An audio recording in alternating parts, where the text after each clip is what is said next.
gas, giving her fuel, and she's just not moving as much as she should be. She's creeping along, and the RPMs in this water, without wind or current, we should be going at least 6 knots, but going like 2 or 3. So, thinking it's the transmission, just kind of falling in and out of gear, but Taylor's down there looking at it.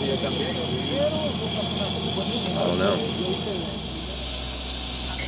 I think it might have just been the throttle slipping out of the line.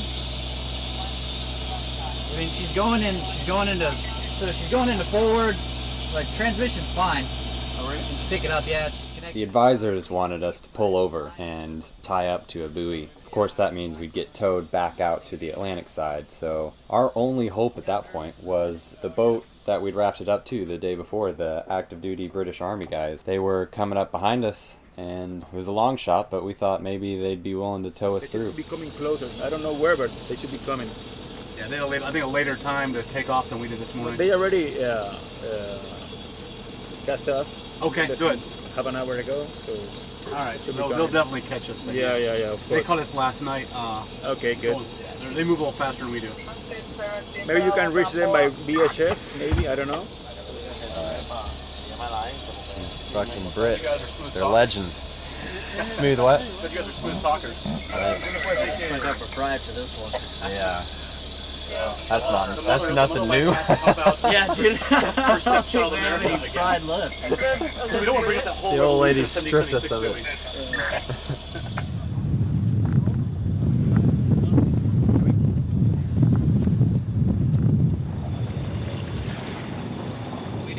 Guys, we're going to discuss terms before we take any lines. We know I can hear the end of this one. Brits swearing the Americans away again. You know what? We're going to say take that right there.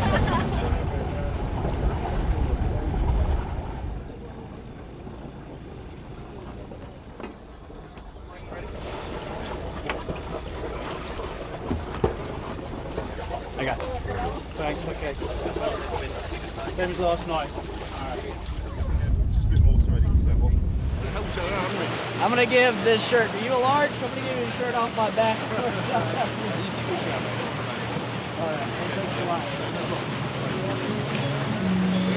And us to come on board and do 22 push-ups with them. That was the first thing they asked us as they tied up. So I mean, that's the direction it went right off the bat. That's pretty cool. So we gave them some just 22 gear and got to shake all the hands, hear their story. And it's this trip, that's all I keep thinking right now. Is like, this trip is only happening because of vets and people coming together as a community, you know, sharing experiences that we've all seen from different areas around the world, and coming together outside of the military to help each other get through it all, you know. And being out here on the canal, and then running into these British guys out here on their sailboat, and then towing us through the lake. You can't make this stuff up. So it hurt, but it's cool how it turned out, for sure. We got our work cut out for us when we get to Balboa. Woo! Amy and Glenn and Oliver, they got the full skeleton crew experience, that's for sure. They're loving it right now. Look at Amy. Mission 22 is nonprofit. It just raises awareness for veteran suicide. Different veterans come on and off the boat. Yeah, well, so far, yeah. So it's been myself, I'm active duty, and then Glenn, he's in the Coast Guard Reserves. Okay. But we've come on, and just like whenever they can get help or people can get off, that they've come and helped them. And they treat us like, you know, not that, you know, Canadians, Brits, Americans are very different, but either, you know, their angles on world wars have been different, and so but they're just like, you're one of us, you know. And they took us in and bought us drinks and karaoke all night, and danced and sang with them and had a great time. Skeleton crew, yes. They're kind of small for the size that they are, yeah. So that's kind of what they're sailing. Right on if you want. See if it fits. So that says their logo.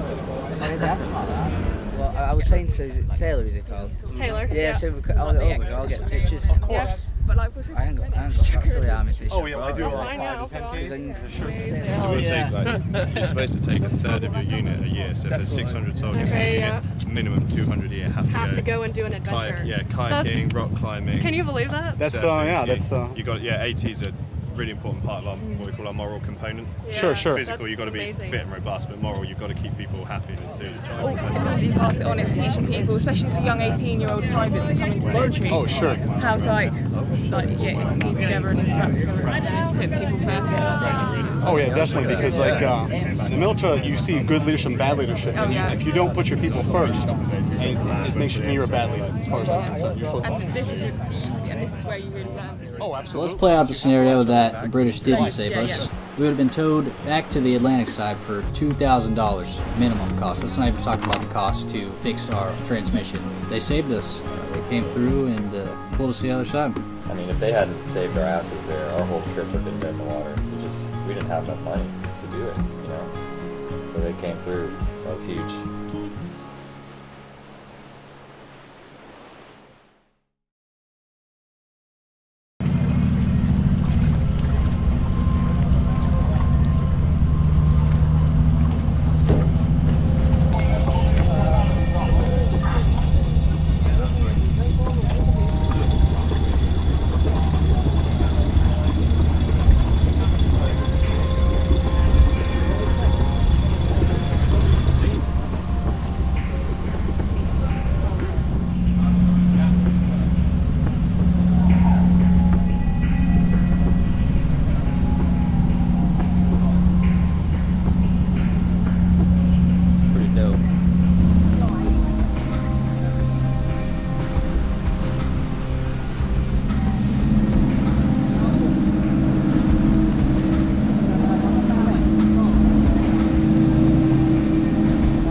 Last lock going into the Pacific is by far the trickiest one. The way it works is, since we're going down, all the water in this lock is draining into the next one.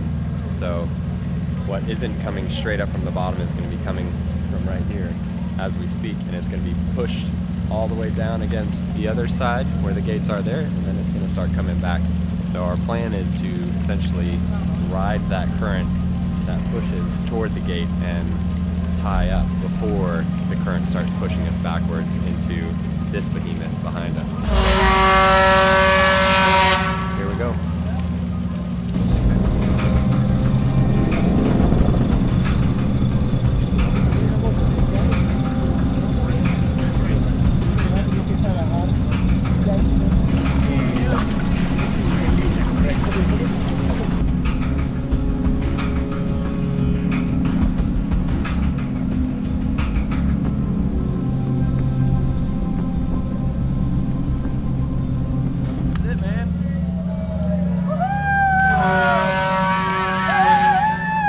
Traversed the country in a boat, and we went from one of the major oceans in the world to the other major ocean in the world.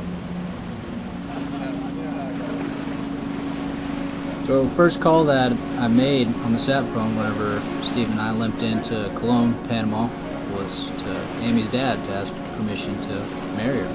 You know, he said yes. I was pretty good at feeling after everything we went through, and needless to say, there wasn't anything that was going to stop me from doing it. She shows up, and you know, everything went wrong when we go through Lake Gatun, but nothing was going to stop us. Nothing was going to get in our way. You know, it's been that way our whole relationships. It couldn't have happened any other way. It couldn't have been a better place to start our lives together on between the world's greatest oceans and right beneath the Bridge of America. So I proposed, and here we are. Yeah, I love you. I love you too. No way in a million years I think that was Really? Oh man, I thought you had to have a clue. no way. I mean, you were being really quiet. I was nervous as hell. You were being super quiet. We're doing it. We're gonna do it. Okay. So now you have to come back alive. Yeah. Yeah, that's important.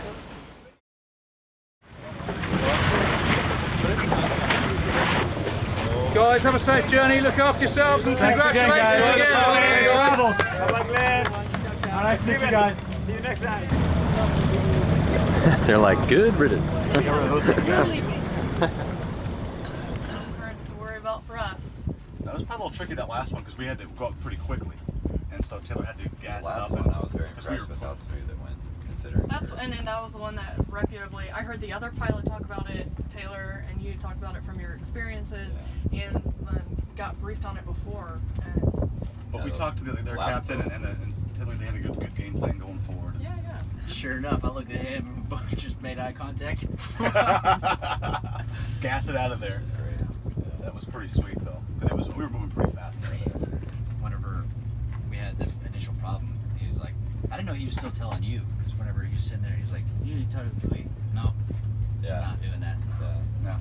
I started sensing that, like, to them, you know, They get the same amount of money for whatever happens. Right. So they're like, okay, let's see if we can get towed by this other boat to the city, and then They're done for the day. done And for then the they're day. done. Yeah. Right. And we were like, nope, we're going through the logs today. That's right. I mean, at 3 knots, we would have made it there by like 18 hundo, 19 hundo. It would have been a little, well, not quite twice as long, so we've been fine. I don't know if Hauling they ass would have. once they tugged us up. The thing is, like, if 7.5 you're knots the if you're whole way. losing your total engine and the lock, it could be an issue, and I understand that. Yeah. But- At 3 knots, it would have been very difficult for you to fight that current in the last couple ones. No, it was definitely beneficial to be tied to the bridge. That's right, get the 3 swimmers out Oh, there. shit, yeah, dude. Put lines on all 3 of us. That'd been a shot right there. Yeah, Send it to Goodwin. Thanks, Goodwin.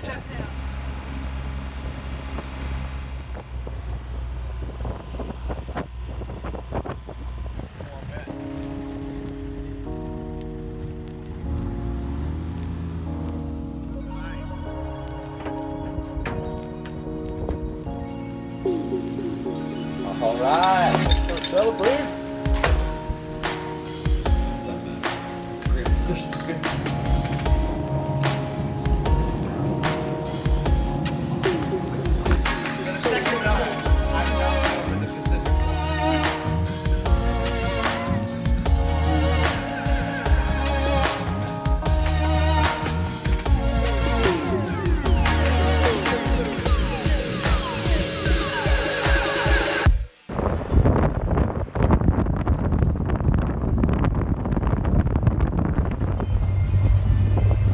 You know, it was tough saying goodbye to everyone, especially since we were going to be left with a broken down transmission and no money to repair it with.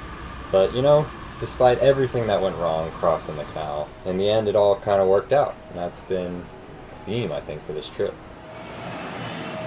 Maybe we can paint like small people's holes in the yard. What's yard? Back in Shelter Bay or something.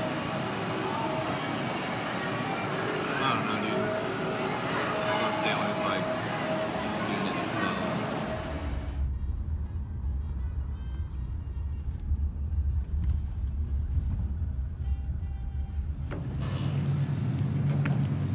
I think we could be marketable line handlers, dude.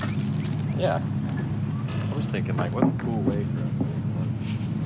I would love to sail Los Furlongs anyways, you know? Might as well make some money while we do I'm just not sure if the old lady can keep up with the band. it.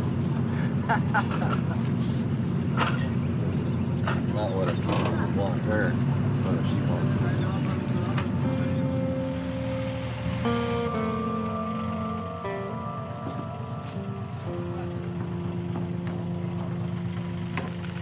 Yeah, we had our work cut out for us right off the bat as soon as we entered the Pacific, but I think the fact that we were looking at a straight shot from there on down to Cape Horn, it was pretty motivating for myself and Stephen. We'd already come through some of the hardest waters we could face, and now all we had to do was sail directly 180 degrees and get moving. All we had to do was go.